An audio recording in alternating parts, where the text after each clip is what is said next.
அஸ்ஸலாமு அலைக்கும் வரஹ்மத்துல்லாஹி வபரகாத்துஹு. அன்புக்குரிய சகோதர சகோதரிய வாழ்க்கையில் ஒவ்வொரு வாரமும் நம்மை வந்தடையக்கூடிய ஒரு நாள், சிறப்பிற்குரிய நாள் யோமுல் ஜும்ஆ, வெள்ளிக்கிழமை. வெள்ளிக்கிழமை என்றாலே நமக்கு மகிழ்ச்சி தான். அன்றைக்கு ஜும்மா தொழுகை இருக்கிறது, சிறப்பான ஒரு பேருரையை நாம் கேட்போம். அதோடு சேர்த்து ஈதுல் ஃபுக்ரா இவல் மசாக்கீன், ஏழைகளின் பெருநாள், திருநாள் என்று பெருமானாரால் அறிவிக்கப்பட்ட ஒரு நாள். எனவே எல்லா மக்களுமே வெள்ளிக்கிழமையானால் அது ஆண்களாகட்டும் பெண்களாகட்டும் ஒரு மகிழ்ச்சியும் ஒரு குதூகலமும் நமக்கு இருக்கத்தான் செய்கிறது. அந்த வெள்ளிக்கிழமைக்கு செய்ய வேண்டிய கடமைகள் என்று சிலது இருக்கிறது. குறிப்பாக அந்த வெள்ளிக்கிழமையில் நாம் ஓத வேண்டிய ஒரு முக்கியத்துவம் வாய்ந்த ஒரு சூறா இருக்கிறது. அந்த சூறாவின் பலனை 5 விதமான பலன்களை நான் இந்த காணொலியிலே உங்களுக்கு சொல்லித்தரப் போகிறேன். கண்டிப்பாக இதை முழுமையாக பாருங்கள். இதனுடைய இறுதியில் உங்களுக்கு மிகச்சிறந்த பலன் கிடைக்கும் என்று நான் நம்புகிறேன். அன்புக்குரிய சகோதரர்களே, சூரா கஹ்ஃப் திருக்குர்ஆனுடைய 15வது ஜுசுவில் இருக்கக்கூடிய முக்கியமான ஒரு அத்தியாயம். அதனால் கிடைக்கக்கூடிய பலன் இருக்கிறதே மகத்தானது.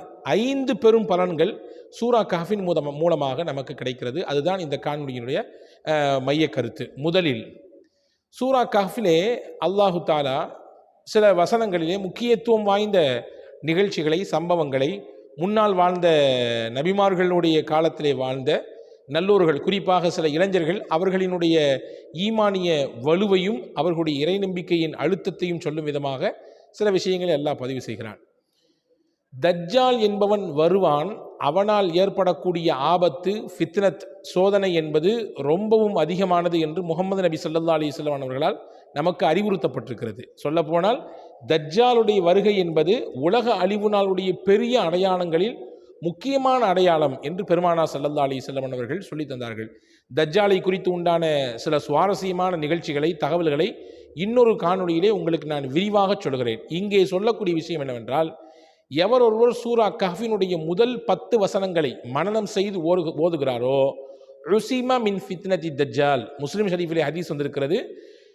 தஜ்ஜாலுடைய குழப்பம், சோதனை எதுவெல்லாம் இருக்குமோ அதையெல்லாம் விட்டு அந்த காலத்தில் இவர் வாழ்ந்தாலும் அல்லாஹ் அவரை பாதுகாப்பான் என்றார்கள் நபிகள் பெருமானார் ஸல்லல்லாஹு அலைஹி வஸல்லம். இது சூரா கஹ்ஃப் தரக்கூடிய முதல் பலன். இரண்டாவது என்னவென்றால், யார் ஒருவர் சூரா கஹ்ஃபை ஓதக்கூடிய வழக்கம் பெற்றிருக்கிறாரோ, ரசூலுல்லாஹ் சொன்னாங்க, அவர் ஓதக்கூடிய அன்னையிலிருந்து அடுத்த வாரம் வெள்ளிக்கிழமை வரை அல்லாஹ் அவருக்கு தன்னுடைய பேரொளியை கொடுப்பான். மன் கரஅ சூரத்தல் கஹ்ஃபி யௌமல் ஜும்ஆ அதாஅ லஹு மினன் நூரி மா பைனல் ஜும்அத்தைன். 2 ஜும்மாவுக்கு இடையில், அதாவது ஓதிய ஜும்மாவிலிருந்து அடுத்த ஜும்மா வரும் வரை அல்லாஹ் தன்னுடைய பேரொளியை கொடுத்து அவர்களை பாதுகாப்பான், பாவங்களிலிருந்து அல்லாஹ் பாதுகாப்பான், தவறுகளுக்கு போய்விடாமல் அல்லாஹ் பாதுகாப்பான் என்பதெல்லாம் இந்த ஹதீஸிலிருந்து கருத்தை எடுத்துக்கொள்ளலாம். இப்போ அல்லாஹ்வின் பேரொளி கிடைப்பதற்கு முக்கியமான காரணமாக சூரா கஹ்ஃபை ஓதுவது இருக்கிறது என்பதை நாம் கவனத்தில் கொள்ள வேண்டும். 2. மூன்றாவது முக்கியமான பலன் என்னவென்றால், இன்னைக்கு அமைதியை, நிம்மதியை தேடி மக்கள் ஆளாய் பறக்கிறோம் இல்லையா? குடும்பத்தில் போனால் நிம்மதி இல்லை, கடைக்கு போனால் நிம்மதி இல்லை, சமுதாயத்துக்கு வந்தால் நிம்மதி இல்லை, எங்கே போனாலும் ஏதாவது ஃபித்னா குழப்பம், ஏதாவது ஒரு சங்கடம், நெருக்கடி, இதெல்லாம் ஒரு சங்கிலி தொடரை போன்று நம்மளை பின்னி பிணைஞ்சிக்கிட்டு இருக்குது இல்லையா? நிம்மதி கிடைக்க வேண்டும் என்று விரும்பக்கூடிய ஒவ்வொருவரும் நீங்கள் கவனத்தில் காதுதாழ்த்து கேட்டி உங்களுடைய மனதிலே இருத்தி வைக்க வேண்டிய ஒரு செய்தி இது. நிம்மதியையும் அமைதியையும் பெற்றுத் தருகிறது சூரா கஹ்ஃப். பெருமானார் ஸல்லல்லாஹு அலைஹி வஸல்லம் இதை சொல்லித் தருகிறார்கள். அமைதியையும் நிம்மதியையும் தேடக்கூடியவர்கள் சூரா கஹ்ஃபை ஓதுங்கள். குறிப்பாக வாரம் வெள்ளிக்கிழமை தினத்திலே ஓதுங்கள் என்று பெருமானார் ஸல்லல்லாஹு அலைஹி வஸல்லம் சொன்னாங்க. பரா இப்னு ஆஸிப் ரலியல்லாஹு அன்ஹுடைய ஒரு ஹதீஸ் புகாரி ஷரீஃபிலே வந்திருக்கிறது, முஸ்லிம் ஷரீஃபிலே வந்திருக்கிறது. நபி ஸல்லல்லாஹு அலைஹி வஸல்லம் இடத்திலே ஒரு சஹாபி வந்து சொல்கிறார், யா ரசூலல்லாஹ், நேற்று நான் எனக்குரிய வாகனம் குதிரையை பக்கத்திலே கட்டி போட்டுவிட்டு நான் சூரா கஹ்ஃபை ஓதி தொழுது கொண்டிருந்தேன். அப்பொழுது என்னுடைய குதிரை அங்கிட்டும் இங்கிட்டும் மிரளுகிறது.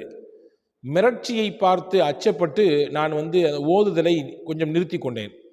சலாம் கொடுத்துட்டு பார்த்தேன்னு சொன்னால், வானத்திலிருந்து மேகத்திலிருந்து ஏதோ ஒரு பெரிய மேகத்தினுடைய அந்த விஷயம் இறங்குற மாதிரி எனக்கு தெரிஞ்சிச்சு. என்னன்னு தெரியல.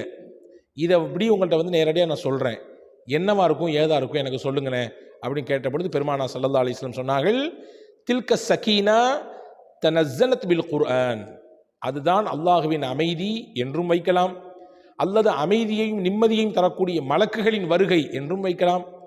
நீங்கள் ஓதிய சூரா கஹ்ஃபின் மூலமாக அல்லாஹ் அமைதியையும் நிம்மதியையும் தரக்கூடிய மலக்குகளை இறக்கிவிட்டான், நீங்கள் அதை தான் கண்டிருக்கிறீர்கள் என்று பெருமானார் ஸல்லல்லாஹு அலைஹி வஸல்லம் சொன்னதாக ஹதீஸ் வந்திருக்கிறது. அப்போ நிம்மதியையும் அமைதியையும் தரக்கூடியவர்கள் சூரா கஹ்ஃபை வாரம் வெள்ளிக்கிழமை ஓத வேண்டும். 3. 4வது 2 வாரங்களுக்கு இடையிலே நிறைய நம்ம பாவம் செஞ்சிருவோம், சின்ன சின்ன பாவங்கள் இல்லையா? இந்த வாரம் ஜும்மாலேருந்து அடுத்த வாரம் ஜும்மாவுக்குள்ளே எக்கச்சக்கமான சிறு பாவங்கள் நமக்கு வாழ்க்கையிலே வந்து போய் விடுகிறது. கண்ணு, காது, நாக்கு, கை இதெல்லாம் செய்யக்கூடிய சில பாவங்கள். அதை அழிப்பதற்கு நிறைய வழிகளை மார்க்கம் சொல்கிறது. அதிலே முக்கியமான முதன்மையான வழி, யார் வெள்ளிக்கிழமை தினத்திலே சூரா கஹ்ஃபை ஓதி விடுகிறாரோ அந்த வாரத்தில் இடையிலே செய்த பாவங்களுக்கெல்லாம் அந்த சூரா கஹ்ஃப் பரிகாரமாக மாறுகிறது. அவர் செய்த சிறிய பாவங்களுக்கெல்லாம் அல்லாஹ் மன்னிப்பை இந்த சூரா கஹ்ஃபின் மூலமாக தந்து விடுகிறான் என்றார்கள் பூமான் நபி ஸல்லல்லாஹு அலைஹி வஸல்லம். இது சூரா கஹ்ஃபின் மூலமாக கிடைக்கக்கூடிய 4வது பலன். 5வது முக்கியமான பலன் என்னவென்றால், வெள்ளிக்கிழமை என்பது வியாழன் பின்னேரத்திலிருந்து துவங்குகிறது.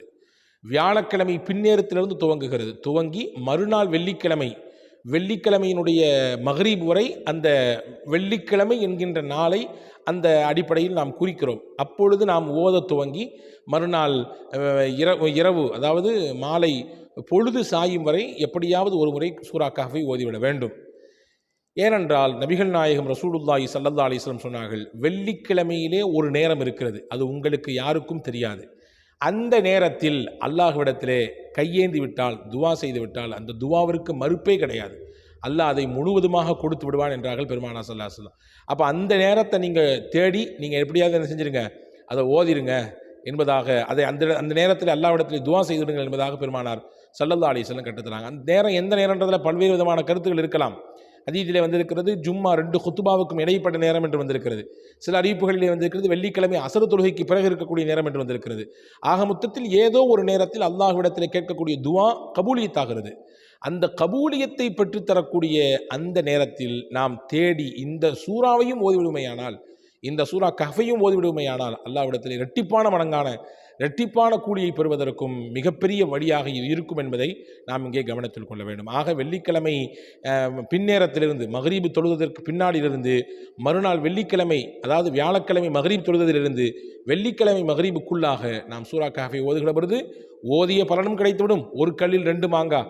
அதே போன்று அந்த நாளில் இருக்கக்கூடிய ஒரு குறிப்பிட்ட நேரத்தில் அந்த நேரத்தில் கேட்கக்கூடிய துவாவையும் நம்மால் அடைந்து கொள்வதற்கு முயற்சிக்க முடியும். வல்ல அல்லாஹ் இந்த 5 மிகச்சிறந்த பலனையும் இந்த சூரா கஹ்ஃபின் மூலமாக நம் வாழ்க்கையில் பெறுவதற்கு வல்ல அல்லாஹ் உங்களுக்கும் எனக்கும் எல்லா மக்களுக்கும் வாய்ப்பை தரட்டும்.